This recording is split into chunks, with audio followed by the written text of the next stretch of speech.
कि कालांतर में जिस समय पांडवों के वंशधर महाराज परीक्षित को श्राप लगा कि तक्षक सर्प डसेगा और परीक्षित की मृत्यु हो जाएगी, उस समय यही भगवान श्री सुखदेव जी जो भागवत के आचार्य हैं, उनको ज्ञान गंगा की कथा श्रवण कराए और परीक्षित का मुक्ति हो गया, वैकुंठ लोक की प्राप्ति हो गई।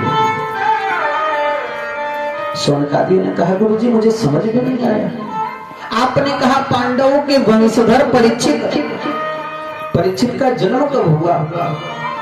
भगवान श्री सुखदेव जी परीक्षित को ज्ञान गंगा सुनाए कब? और गुरु जी परीक्षित को श्राप क्यों लगा? कृपा करके यह बताएं। भगवान सूत जी महाराज कहते हैं शौनकादि, यह उन दिनों की बात है कि जिस समय यदा कौरव सिंजयानां वीरे स्वथो वीरगतिं गतेषु ब्रिकोदराभिर्गदाभिमहससा भग्नोरुदण्डे धृतराष्ट्रपुत्रो। यह उन दिनों की बात है जिस समय महाभारत का समापन हो चुका था। भीमसेन के गदा के प्रहार से दुर्योधन कुरुक्षेत्र में कराह रहा था, मृत्यु का राह देख रहा था कि कब मेरी मृत्यु हो जाती है। भगवान की कृपा से महाभारत के युद्ध में पांडवों ने विजय प्राप्त कर लिया। अश्वत्थामा इधर कुरुक्षेत्र में गिरा पड़ा है, जंगा टूट चुका है और मौत की राह देख रहा है कि मेरी मृत्यु जल्दी हो जाए। दुर्योधन महाराज का एक परम मित्र है, नाम है अश्वत्थामा, जो द्रोणाचार्य का पुत्र है।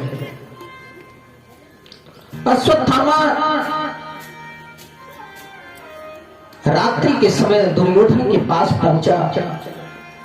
मित्र भीमसेन के गदा के प्रहार से तुम्हें मूर्छा आ गई और तुम्हारी मृत्यु होने वाली है, निकट मृत्यु है, लेकिन मैं तुम्हारा मित्र हूं, तुम्हारे हृदय की बात मैं जानता हूं,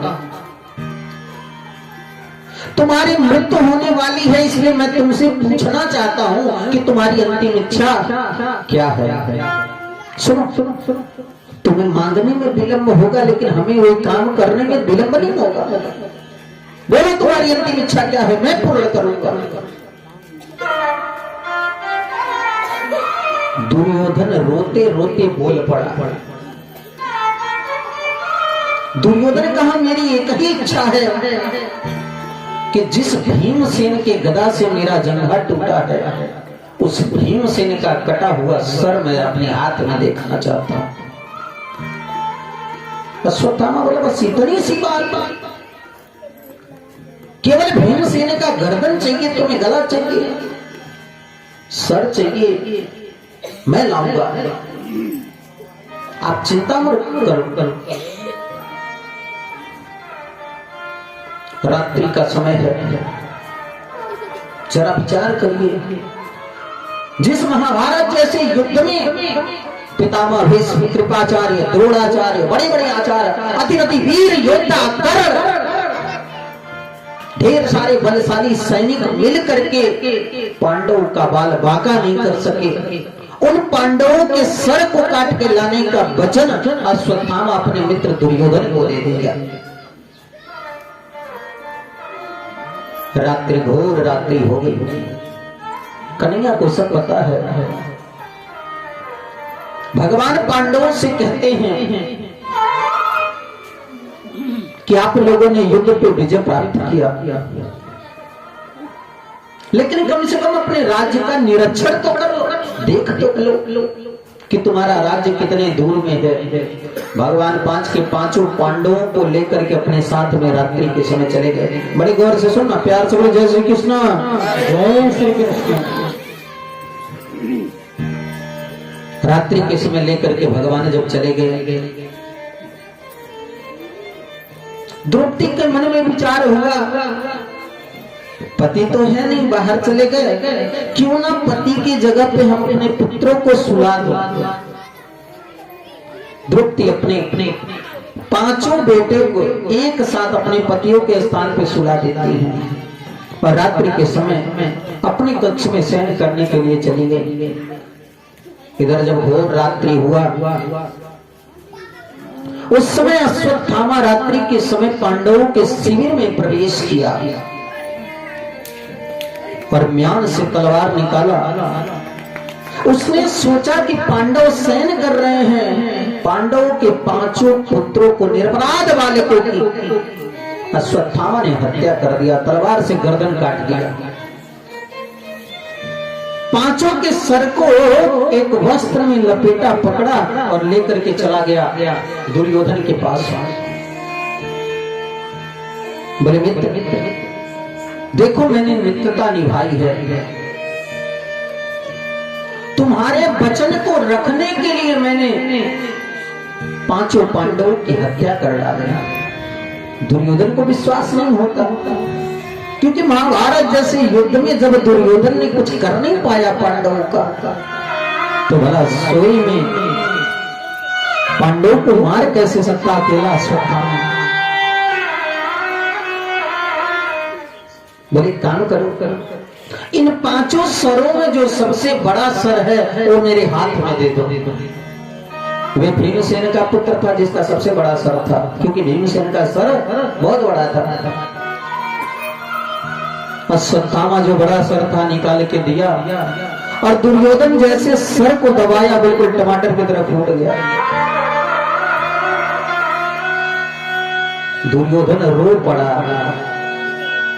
बोला अश्वत्थामा तूने ये क्या किया? तूने मेरे वंश को निर्वीज कर डाला। अरे दुष्ट, तू तो मेरे मित्रता के योग्य ही नहीं है। मैंने तुम्हें पांडवों को मारने के लिए कहा था, निरपराध बालकों की हत्या करने के लिए नहीं कहा। अरे दुष्ट, एक कौरव कहीं अलग से नहीं आए, पांडव भी कौरव ही हैं, हमारे चाचा ताऊ के लड़के हैं। तूने तो मेरे वंश को निर्वीज कर दिया। हमारे वंश में कोई बालक नहीं होगा जो हमें तर्पण दे सके। तूने ये क्या कर दिया? और दुर्योधन बच्चों को देख देख करके खूब रोया और रोते रोते दुर्योधन का प्राण हो गया, मर गया। रात्रि में ही मर गया दुर्योधन। प्रातः काल हुआ, आज बच्चे सोकर के द्रौपदी के जल्दी उठे नहीं,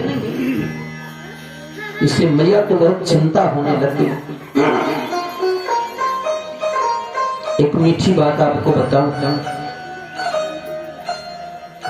जीवन में यदि कष्ट हो,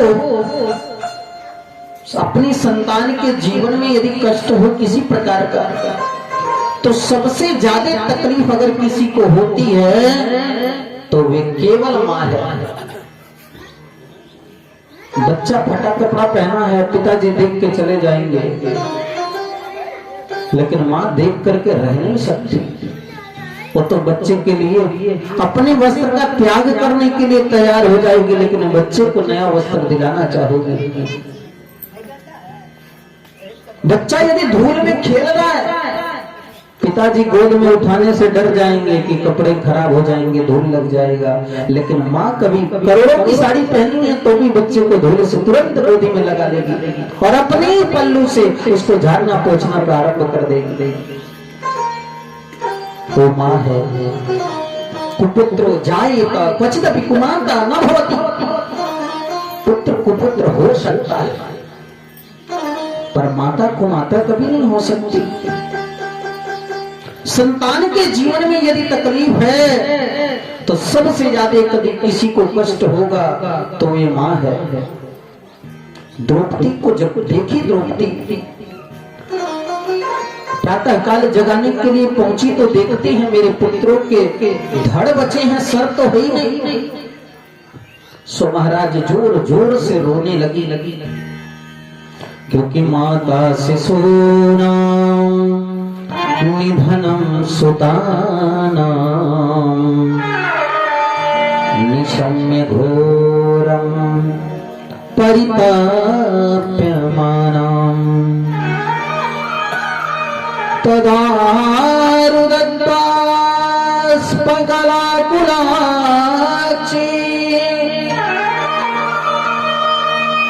तां सान्त्वयन्नाह किरीटमालिनीम्।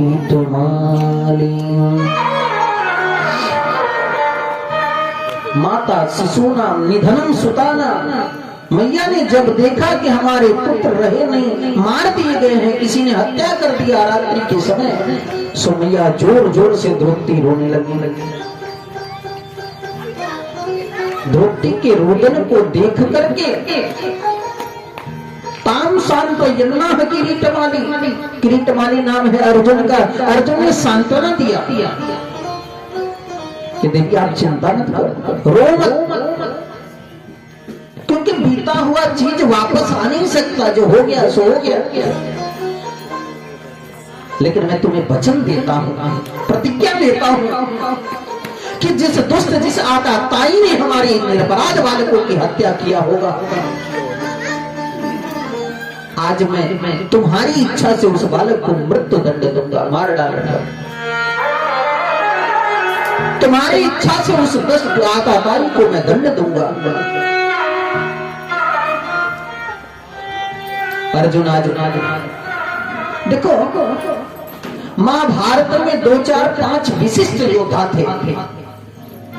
अर्जुन, श्रीमान कर्ण, भगवान योगेश्वर श्री कृष्ण, पितामह भीष्म, ये अतिरथी योद्धा थे। ये ऐसे योद्धा थे कि जिस किसी के वीर का तलवार या बाण को किसी को लगा तो वे बाण और तलवार की धार को पहचान लेते थे। ऐसे अतिरथी योद्धा थे। अपने पुत्रों के धड़ के समीप जैसे पहुंचे अर्जुन को तुरंत पता हो गया कि हमारे इन निरपराध बालकों की हत्या अश्वत्थामा ने किया है। अर्जुन धनुष बाण को उठाते हैं और अश्वत्थामा को लक्ष्य बना करके मारने के लिए उद्यत हो जाते हैं। जिस प्रकार से कोई सिंह किसी छोटे जंतु के ऊपर आक्रमण करे, ठीक उसी प्रकार से महाराज परीक्षित, महाराज अर्जुन भगवान के सहयोग से अश्वत्थामा के ऊपर झपट पड़े और अश्वत्थामा को घसीटते हुए रथ में लेकर के आते हैं और द्रौपदी के चरणों में उठा के पटक दिए। बोले देवी, अब तुम निर्धारित करो कि इस दुष्ट आताताई को क्या दंड देना होगा। सुनो, तुम्हारे कहने में विलंब होगा, लेकिन हमें इसे दंड देने में विलंब निमेष मात्र का भी नहीं होगा। लेकिन जब द्रौपदी देखती हैं अश्वत्थामा उनके चरणों में, द्रौपदी ने तुरंत अर्जुन को कहा कि उवाच चासहं तस्य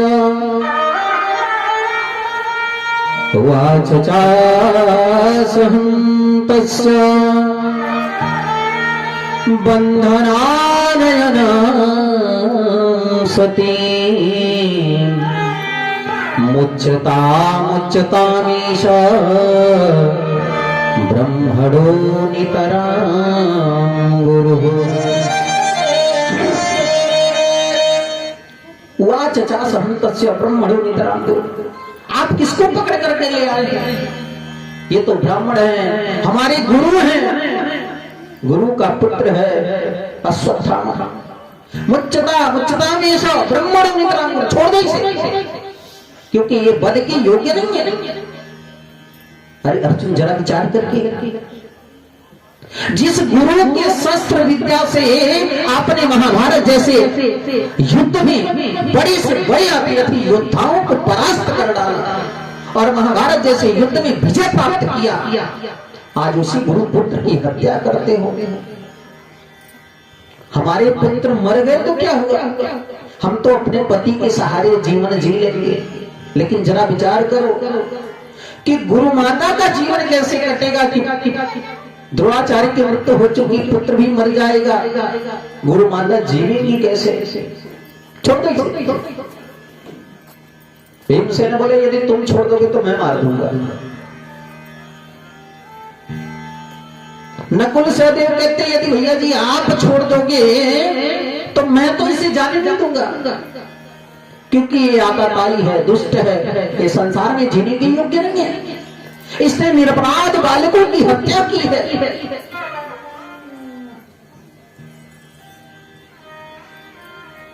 भगवान कृष्ण मौन और स्तब्ध बैठे हैं। बोले अर्जुन यदि हमसे पूछेगा तो मैं कुछ बताऊंगा। अर्जुन भगवान की ओर इशारा करते हैं कि इसको मारना चाहिए या नहीं मारना चाहिए। भगवान ने इशारा में कह दिया कि ब्रह्मबंधुर्न हन्तव्या आततायी वधार्हण मयैवो भयमाम्नात परिपाहि अनुशासनम। बोले ब्रह्मबंधुर्न हन्तव्या, ये ब्राह्मण है इसलिए आप इसकी हत्या नहीं कर सकते, क्योंकि ब्राह्मण की हत्या यदि करोगे तो ब्रह्म हत्या से श्रापित हो जाओगे। ब्रह्मबंधुर न हन्तव्य आततायी वधार्ह, और आततायी को छोड़ भी नहीं सकते, क्योंकि जो ये अश्वत्थामा है यह आततायी है, इसने निरपराध बालकों की हत्या की है। बालकों की हत्या का मतलब आपको समझ में आता है। पहला तो बाल हत्या, किसी बच्चे की हत्या, दूसरा ऋषि हत्या, एक बालक सदैव ऋषि होता है, तीसरा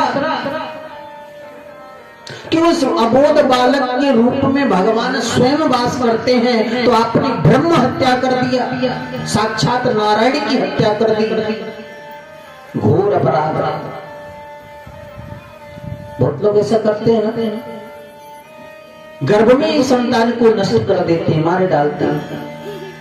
3 हत्या से ऐसे लोग श्रापित होते हैं, ब्रह्म हत्या, ऋषि हत्या, बाल हत्या, जो जघन्य अपराध है, जिस अपराध का शमन कभी नहीं हो सकता, जिस अपराध का कोई प्रायश्चित ही नहीं है। भगवत कृपा बस भगवान ने इशारा में कह दिया कि ऐसे व्यक्ति आततायी होते हैं, और आततायी को संसार में जीने का कोई अधिकार नहीं है, इसलिए इसे मार डाल। अर्जुन ने विचार किया कि भगवान कहते हैं मारना भी नहीं, क्योंकि ब्राह्मण आततायी से छोड़ना भी नहीं, हमें करना क्या चाहिए। अर्जुन विलंब नहीं किए, अपने म्यान से तलवार को निकाले और अश्वत्थामा के ब्रह्म ज्योति को निकाल लिए और लात से धक्का मार करके घर से बाहर निकाल दिया।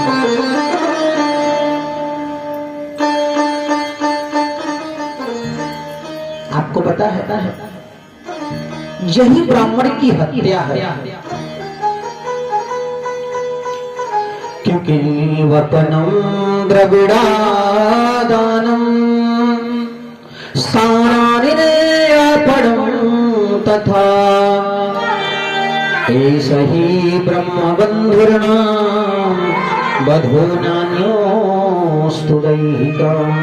एक ब्राह्मण की इससे बढ़कर के कोई हत्या होती नहीं। कहते वतनम द्रविड़ादानम, यदि कोई ब्राह्मण कोई जघन्य अपराध कर दिया है तो उससे यज्ञ कराओ, लेकिन उसकी दक्षिणा को मत दो। उसका मृत्यु उसी समय हो जाता है।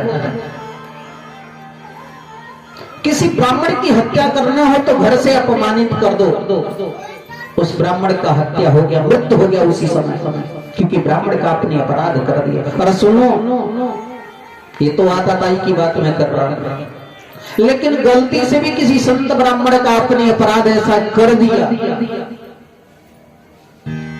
तो आप भी ब्रह्म हत्या से श्रापित हो जाएंगे और जीवन में इस श्राप से मुक्ति नहीं पा सकते। इसलिए कहते संत ब्राह्मणों से विनम्र भाव से बात करो, किसी भी प्रकार से अपने शब्दों से भी कष्ट न होने पाए, क्योंकि ब्राह्मण जो है कि यस्य तो नंतरो हुत्वा गुणभावी विनाशनम्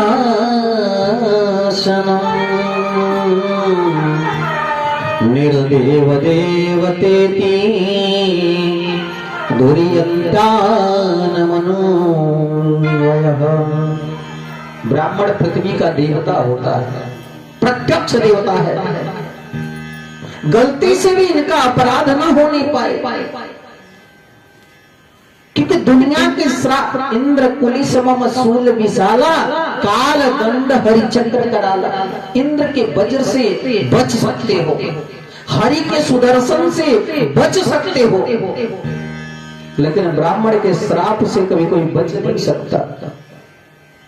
इसलिए अपने शब्दों पे भी गौर करते रहे कि हम किसी ब्राह्मण से, किसी संत का अपराध न हो जाए अपने शब्दों के भी द्वारा, क्योंकि एक ब्राह्मण ही ऐसा है, एक संत ही ऐसा है कि समा शत्रौ च मित्रे च तथा मानोपमानयो शीतोष्ण सुख दुखेषु समा संग ही भेषजम्। कोई अमीर है तो भी पूजा करेंगे, गरीब है तो भी कर दिए, किसी के घर जाएंगे तो एक केवल पूजा पाठ ही बताएंगे, हर प्रकार से केवल आपको धर्म से जोड़ने का कार्य करेंगे, हर प्रकार से आपको भगवान से प्रेम की बात कहेंगे। इनके तो वचन में केवल भगवत प्राप्ति की ही बात निकलेगी। जब भी करेंगे कोई एक शब्द भी कहेंगे तो भगवान से जोड़ के कहेंगे। दो चार पैसे यदि अपने जीविका के लिए कमाएंगे भी तो वे भगवान को ही श्रेय दे करके कमाएंगे। और भगवान सदैव कहते हैं कि आपने जो पाया हमको अर्पित करके और प्रेम पूर्वक खा लो, मुझे कोई तकलीफ नहीं होती, मैं बहुत प्रसन्न रहता हूं। भगवान स्वयं कहते हैं कि नाहं तथापि यजमान हविर्वतारि चोत्र यद ब्राह्मणश्चरितम्। मैं लोगों के यजमान के द्वारा दिए हुए आहुति से प्रसन्न नहीं होता हूं, लेकिन कोई ब्राह्मण को भोजन करा दे तो मैं बेहबल हो जाता हूँ, प्रसन्न हो जाता हूँ। प्यार से बोलो जय श्री कृष्ण, जय श्री कृष्ण। लेकिन यह जो ब्राह्मण है अश्वत्थामा, यह आताताई है, दुष्ट है, इसलिए इसका अपमान किया गया, इसकी मृत्यु हो गई। अश्वत्थामा चला गया, लेकिन मन ने विचार किया कि इन्होंने मेरा अपमान किया है। तो कोई अच्छा व्यक्ति रहता तो सोचता मैंने गलती किया, सजा मिल गया, चलो किनारे हटते हैं। लेकिन अश्वत्थामा बहुत ही निर्दयी और दुष्ट प्रवृत्ति का था।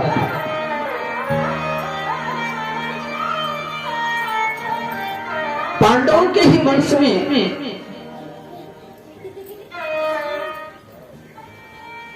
भगवत कृपावश एक संतान और बची थी महाभारत में, जिसको चक्रव्यूह में फंसा करके लोगों ने मारा। उसकी पत्नी अभिमन्यु की पत्नी का नाम है उत्तरा। अभी उत्तरा के गर्भ में कोई शिशु संतान पल रहा है। अश्वत्थामा ने विचार किया कि क्यों ना हम उत्तरा के गर्भ पे ब्रह्मास्त्र छोड़ दें और उत्तरा का गर्भ ही नष्ट हो जाए, मर जाए, और पांडवों के वंश में कोई राजा भी नहीं बन पाएगा। अश्वत्थामा ने ब्रह्मास्त्र चला दिया। जैसे ही ब्रह्मास्त्र तीव्र गति से आ रहा है उत्तरा की गर्भ को नष्ट करने के लिए, उत्तरा घबरा उठी, परेशान हो गई कि अब तो हमारे वंश में कोई संतान ही नहीं रहेगा। परेशान होकर के दौड़ी दौड़ी दौड़ी दौड़ी बिल्कुल भगवान के शरण में जाकर के बैठ गई और कहने लगी, काम दहतु नाम माम नाथा माम गर्भ निपात्यता। हे प्रभु, मेरी मृत्यु हो जाए, इस ब्रह्मास्त्र से मुझे कोई डर नहीं लगता, लेकिन मेरे इस गर्भ की रक्षा करना कभी मैं आपके शरण में आ गई हूँ, क्योंकि पाहि पाहि महायोगिन देव देव जगतपति। हे जगत के पति, हे जगत के स्वामी, हे ईश्वर, हम आपके शरण में हैं, कृपा करके हमारे इस गर्भ की रक्षा करें। हाथ जोड़ करके प्रार्थना कर रही है उत्तरा। आइए उत्तरा के साथ में हम भी प्रार्थना करते हैं ताकि हमारे भी जीवन का दुख जो है, कष्ट जो है नष्ट हो जाए। उत्तरा अपने दुख की प्रार्थना कर रही है, भगवान इस दुख से, इस विपत्ति से हमारी रक्षा करो। श्री बांके बिहारी जी दूर करो दुख मेरा। श्री बांके बिहारी जी दूर करो दुख मेरा। बिहारी जी दूर करो दुख मेरा। बिहारी जी दूर करो दुख मेरा। जन्म जन्म का मैं हूँ भटका, जन्म जन्म का मैं हूँ भटका, जन्म जन्म का मैं हूँ भटका,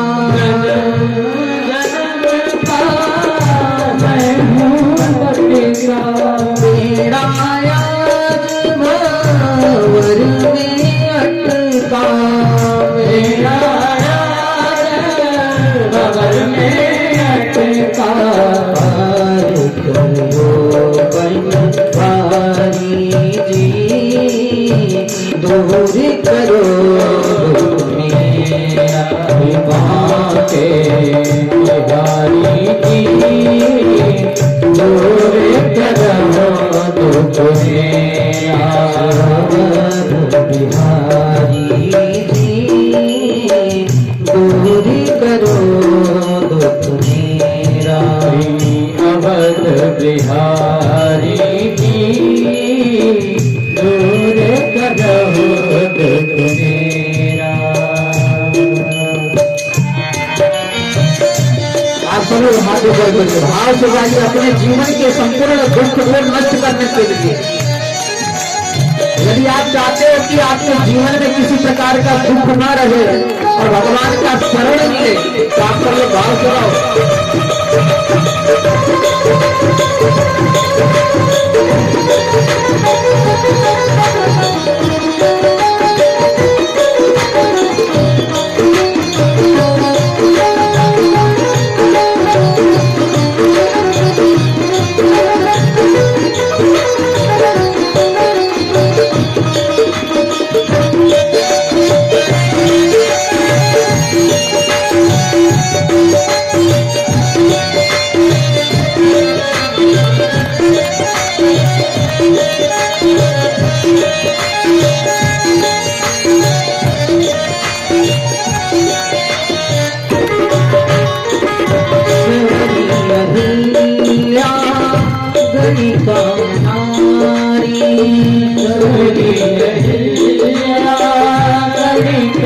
हमारी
बिहारी लाल की जय, सदगुरुदेव महाराज की जय, श्रीमद् भागवत महापुराण की जय। जय जय श्री राम। उत्तरा भगवान की शरण में पहुंचती हैं और कन्हैया से बारंबार विनती करती हैं कि पाहि पाहि महायोगिन देवदेव जगत्पति। हे जगतपति, हे संसार के स्वामी, हे ईश्वर, कामं दहतु मां नाथ मानो गर्भो निपात्यता। मेरी गर्भ की रक्षा करो कन्हैया, अब तो हम आपके शरण में आ गए हैं। भगवान कहे बिल्कुल चिंता की बात नहीं है, अब आप मेरे शरण में आ गई हो, इसलिए मैं आपके ऊपर कृपा बरसाऊंगा। भगवान सूक्ष्म रूप धारण किए और उत्तरा के गर्भ में ही प्रवेश कर गए और अपने गदा को इतने वेग से घुमाते हैं मानो सुदर्शन चल रहा हो। धीरे धीरे धीरे धीरे करके ब्रह्मास्त्र निस्तेजित हो गया। उत्तरा की रक्षा करके जब भगवान सामने आए, बोले देवी अब तो किसी प्रकार की तकलीफ नहीं है आपको? बोले बिल्कुल नहीं। यह सारा दृश्य देख रही थी देवी कुंती, और कुंती महारानी चरणों में भगवान के लेट गई। बोले कृष्णाय वासुदेवाय देवकी नंदनाय च नंद गोप कुमाराय गोविंदाय नमो नमः। बोले कन्हैया आज मुझे लगा कि तू देवकी का बच्चा नहीं है, आज मुझे लगा कि तू मेरा भतीजा नहीं है, आज मुझे पता चल गया कि तू ब्रह्म है, नारायण है। क्योंकि अभी तक हमें विश्वास नहीं होता था, लोग कहते थे कि तू भगवान है, लेकिन मैं नहीं मानती थी। आज मैं मान ली कि तू भगवान है। कन्हैया बोले बुआ जी मैं कोई भगवान नहीं, मैं तो वाई कन्हैया हूँ, कनुआ हूँ जो मागन की चोरी करते रहे हूँ। पक्की बात बोलो तो को तो मन नहीं पड़ेगी। मैं वही कन्हैया हूँ। बोले बिल्कुल नहीं, तू भगवान है, क्योंकि मेरे पुत्रों को लांछा गृह से तुमने बचाया, महाभारत जैसे युद्ध में विजय प्राप्त कराया। अभी अभी मैंने देखा कि तुमने ब्रह्मास्त्र से हमारी पुत्रवधू उत्तरा के गर्भ की रक्षा किया। तू भगवान है। भगवान बोले ऐसी बात है, तो यदि मैं भगवान हूं तो मुझसे वरदान मांगो। प्यार से बोला जय श्री कृष्ण। जय श्री कृष्ण। कहीं आप लोगों को बोरियत तो नहीं महसूस हो रही है? प्यार से बोले जय श्री कृष्ण।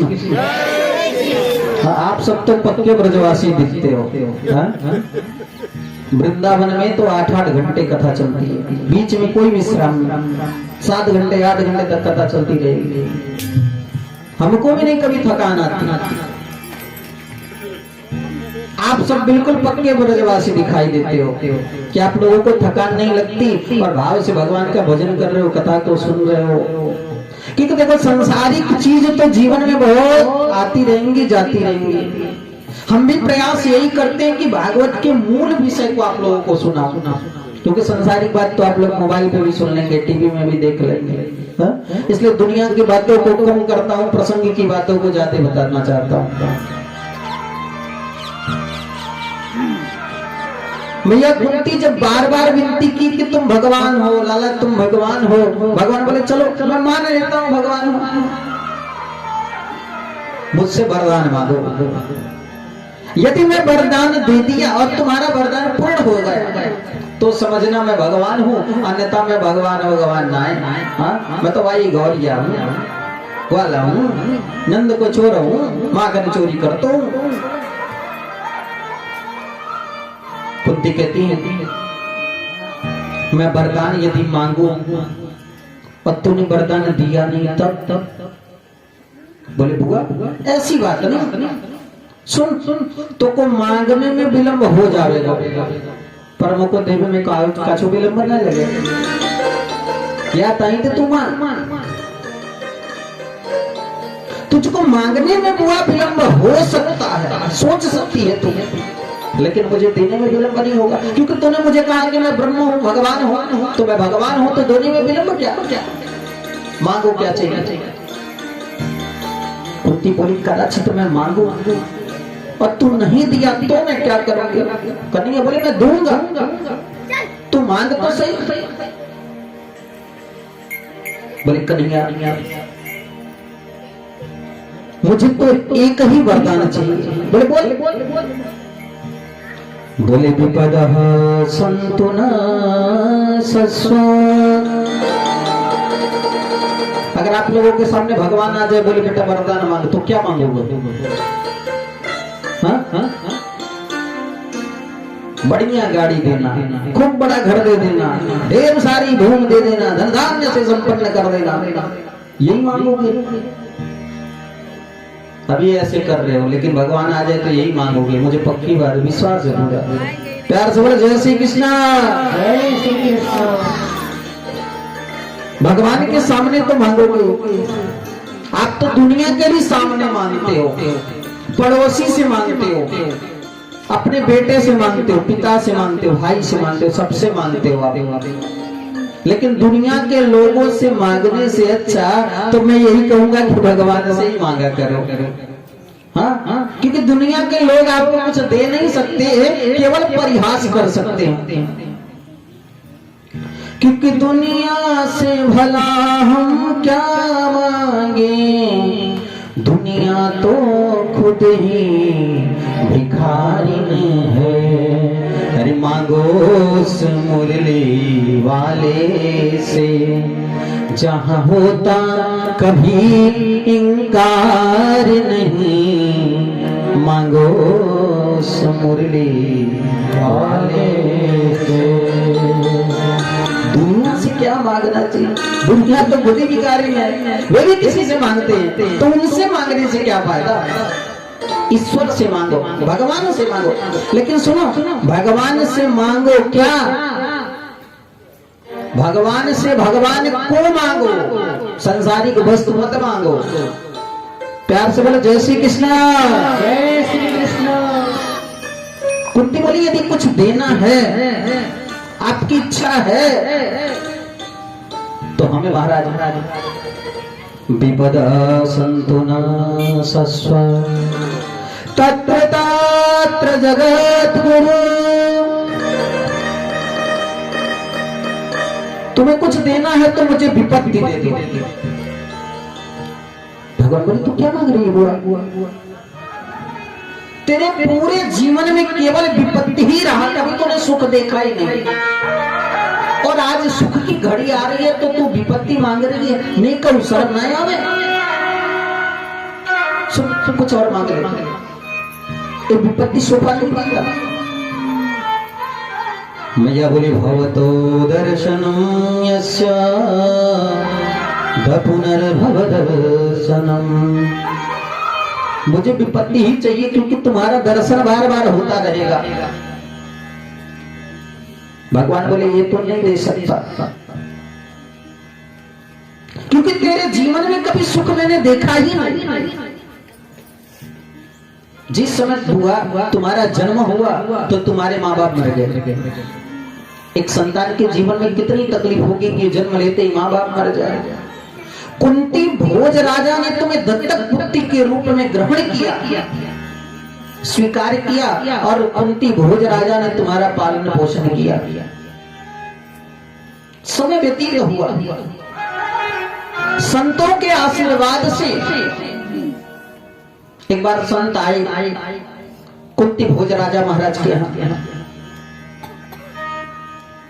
कुंती ने संतों की सेवा की और संत भगवान दुर्वासा कश्यप सब लोग प्रसन्न हुए। बोले बेटी बेटी मैं तुम्हें वरदान देता हूं कि जब तुम चाहो सूर्य के समान तुम्हारा पुत्र होगा, सूर्य के आशीर्वाद से होगा। कुंती बोली लेकिन महाराज मेरा विवाह नहीं हुआ। बोले देवी तुम्हारे गर्भ से नहीं होगा ये बालक, सूर्य के आशीर्वाद से होगा। बोले ठीक है। समय व्यतीत होने लगा। समय जब व्यतीत हुआ, संत जन चले गए, तो कुछ दिन के पश्चात एक मीठी बात आपको बताऊं, इन माताओं के अंदर, आप लोगों को मैं नहीं कह रहा, माताओं के अंदर एक विशेष गुण होता है। क्या गुण होता है? कोई बात बता दो तो इनके पेट में वो बात नहीं पचती। एक एक थाली खाना पच जाएगा, लेकिन एक छोटी सी बात इनके पेट में पच नहीं सकती। युधिष्ठिर महाराज ने श्राप भी दिया है, यदि आपने इनको कोई चीज बता दिया कि देवी ऐसी ऐसी बात है, मैं तुमको बता दिया, तुम किसी से कहना नहीं, तो क्या बोले? ना ना मेरा तो स्वभाव ही ना, मैं किसी से नहीं कहूंगी। रात्रि जैसे तैसे बीत जाएगी, और जब प्रातः काल होगा, उदास बैठी हैं, मंदिर में उदास बैठी हैं। कोई सखी आई, बोली देवी बड़ी उदास दिखती हो, कहीं पति से खटपट तो नहीं हुआ? कुछ बात है क्या? नहीं कोई बात नहीं। अब देखो बात बताने से मन का बोझ हल्का हो जाएगा। बताना क्या हुआ? देखो मेरे पति बता रहे थे ऐसी ऐसी बात, मैं तुमको बता दी, तुम किसी से नहीं कहना। ना ना मेरा तो स्वभाव ही ना है। वो दूसरे को, वो तीसरे को, चौथे को, पूरे गांव समाज नगर में बात फैल जाएगी। इनके पेट में बात नहीं पचती। कुंती के मन में उत्सुकता हो रही है, विवाह नहीं हुआ लेकिन उत्सुकता है कि संतों ने आशीर्वाद दिया कि सूर्य के समान प्रतापी पुत्र होगा, परीक्षण करना चाहिए। अब पेट में बात हलबली मच रही है, कितना जल्दी परीक्षण कर रहे हैं। सूर्य को जल्दी पर हाथ जोड़ करके विनती की कि भगवान सूर्य, संतों के आशीर्वाद से हमें एक पुत्र चाहिए आपके समान। सूर्य के प्रभाव से सूर्य ने आशीर्वाद दिया और कुंती के गोद में एक सुंदर बालक उत्पन्न हो गया। जो कुंती का पुत्र कौन्तेय कर्ण कहलाने वाला है, उस बालक का ही नाम कर्ण है। कुंती ने विचार किया कि यदि इस बच्चे को लेकर के मैं घर में जाऊंगी तो लोक लज्जा, समाज क्या कहेगी कि मेरा विवाह नहीं हुआ, मेरे यहाँ पुत्र का जन्म। लोक लज्जा के वजह से उस संतान को, उस पुत्र को लता पत्रों में लपेटी और गंगा नदी में प्रवाहित कर देती। जब नदी में प्रवाहित की तो नदी के उस पार अधीरथ नाम के सूत रहते थे, उनकी पत्नी का नाम था राधा। राधा ने उस बालक का पालन पोषण किया और उस बालक का नाम रख दिया राधे।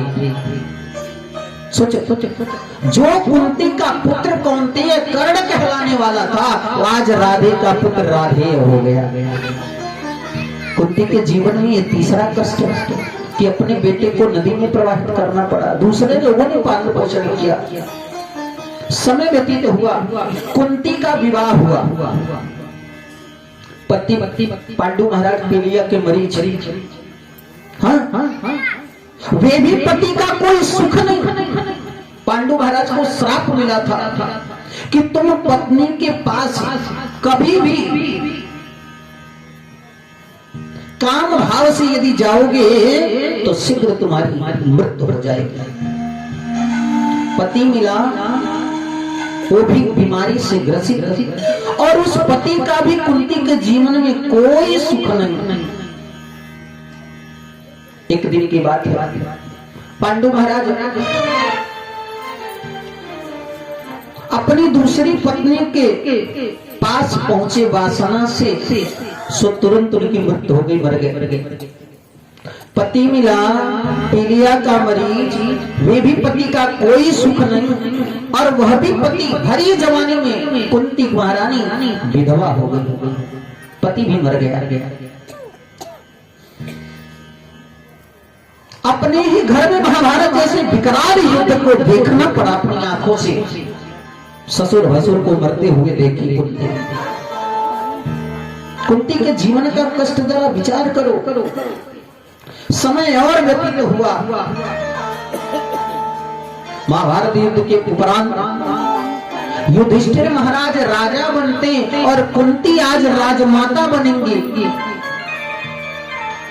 और वे भी कुंती क्या कहती है भगवान से कि देना ही है तो मुझे विपत्ति दो, क्योंकि भवतो दर्शनम यस्यदा पुनर्भव दर्शनम।